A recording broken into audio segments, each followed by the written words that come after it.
আমি ওই কুত্তাটার নাম নিতে চাই না। কাজ্জাব বিন ইবলিস এই কথাটা বলেছে এনায়েতুল্লাহ আব্বাসী সাহেব এবং ওরফে কালো চশমাওয়ালা।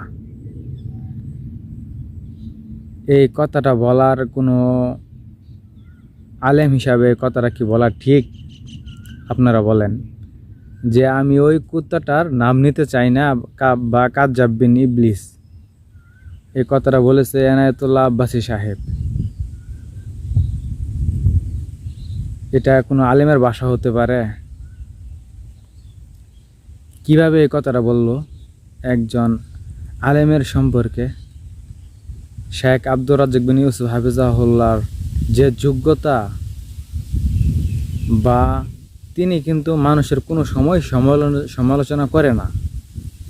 কিভাবে এই কথাগুলো এইভাবে মানুষকে কিভাবে গালি দেয়, কোনো আলেমের পক্ষ থেকে এটা আমরা আশা করি না। আর এনায়েতুল্লাহ আব্বাসী সাহেব কিন্তু সবাইকে কাফের ফতোয়া দিয়ে থাকে, অনেক আলেমকে, প্রায় সব আলেমকে কাফের ফতোয়া দিয়েছে।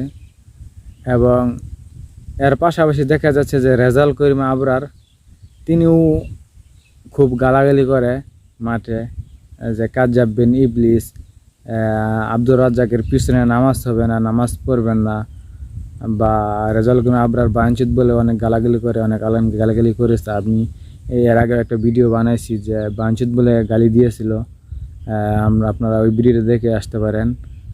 বা এই এনায়েতুল্লাহ আব্বাসীর কথাটা বলতেছে যে ওই কুত্তাটার নাম নিতে চাই না, যে এই ভাষাটা কত একটা বিশ্রী ভাষা দিয়েছে। যে আমি সে যে কারণে বকাটা দিয়েছে, যে কথাটার কারণে, সেই কথাটা আমি কোনো ভুল নাই, শেখ আব্দুর রাজ্জাকের কোনো ভুল নাই। যে বলেছিল যে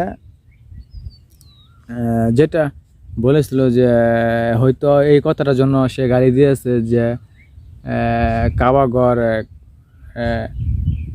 হিন্দুদের টাকায় তৈরি করা হয়েছে এইভাবে, কিন্তু সে পুরো ভিডিওটি দেখে নাই, সেজন্য সেই বকাটা দিয়েছে।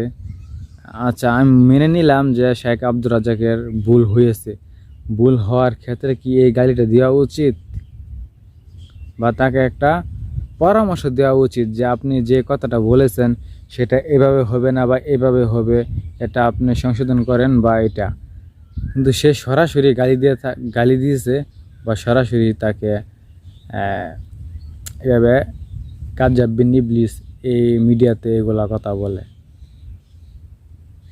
আর কত গালাগালি করে থাকে।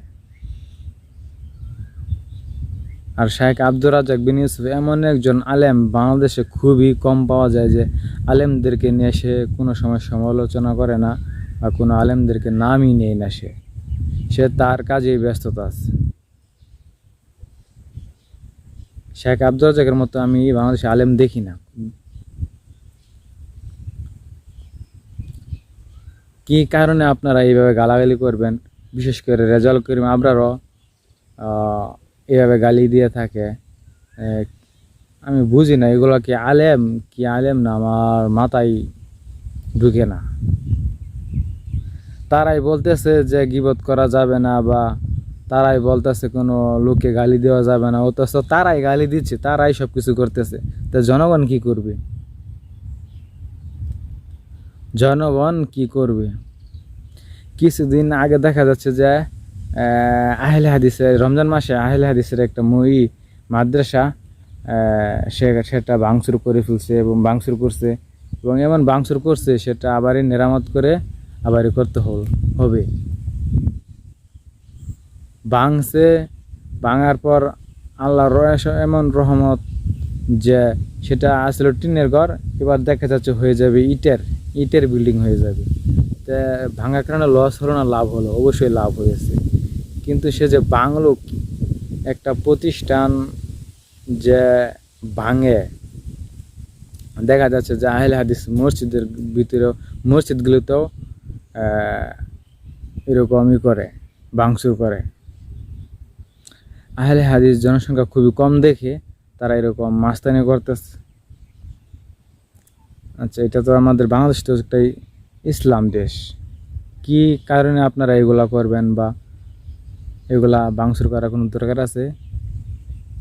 আপনারা তো মুসলমান নাকি? মুসলমানই তো, তাহলে আপনারা মাথায় এই জ্ঞানগুলো ঢুকে না? আমি বুঝি না এই প্রতিবাদগুলো কোনো হানাফি আলেমরা করে না। এই যে এনায়েতুল্লাহ আব্বাসী সাহেব যে গালি দিল, বা রেজাউল করিম আবরার সাহেব যে গালি দিল, এই এই প্রতিবাদগুলো কেউই করে না, কোনো হানাফি আলেমরা করে না। যে আপনারা কি কারণে এই এই ধরনের আলেমদেরকে গালি দিবেন, বা কি কারণে আপনারা গালি দিচ্ছেন, বা তার ভুল হয়েছে তার ভুলটা সংশোধন করে দেন, আপনারা কি কারণে গালি দিবেন, এই প্রতিবাদগুলো কেউই করে না। দেখা যাচ্ছে যে আহলে হাদিসের মসজিদগুলো ভাঙচুর করতেছে, বা আহলে হাদিসের মাদ্রাসাগুলো ভাঙচুর করতেছে। এই প্রতিবাদগুলো হানাফির ভিতরে পাবেন না, কোনো আলেমের মুখ থেকে এগুলো কথা বের হবে না।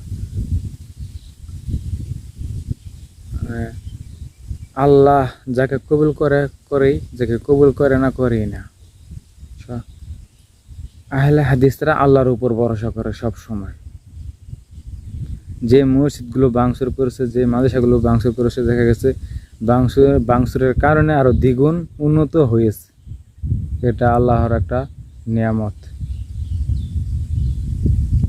আর আমার সবচেয়ে বেশি খারাপ লাগছে যে এনায়েতুল্লাহ আব্বাসী সাহেবের কথা শুনে যে কুত্তাটার নাম নিতে চাই না। আল্লাহ, একটা মানুষ কুত্তার সাথে সময় করতেছে,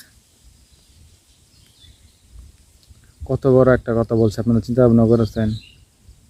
আর অবশ্যই আপনারা একটু কমেন্ট করবেন, মানুষকে এমন কমেন্ট করবেন যে মানুষরা এই কমেন্ট বক্স দেখে কিছু শিখতে পারে, বা মানুষ এনায়েতুল্লাহ আব্বাসী রেজাউল করিম আবরারকে প্রতিবাদ করতে পারে মানুষ, এবং সেই ধরনের আপনারা কমেন্ট করবেন।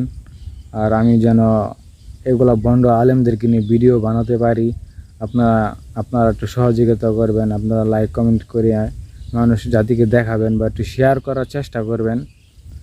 আর শেখ আব্দুর রাজ্জাক হচ্ছেন একজন আমাদের উস্তাদ, তাকে আমরা সম্মান করি। তাকে নিয়ে মানুষ কথা বললে আমাদের ভালো লাগে না, আসলে আমাদের রক্ত গরম হয়ে যায়। কিন্তু আমরা তো হানাফি ভাইদের মতো না যে আমরা মারামারি করব বা আমরা গালাগালি করব। আমরা একজনের কাছে বিচার দিয়ে রেখে দিব, সেটা হচ্ছে আল্লাহ, মহান আল্লাহ তাআলার কাছে আমরা বিচার দিব। যা করবে আল্লাহ তাআলাই করবে। আর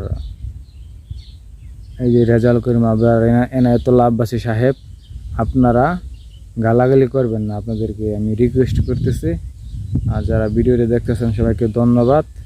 আসসালামু আলাইকুম ওয়া রাহমাতুল্লাহি ওয়া বারাকাতুহু।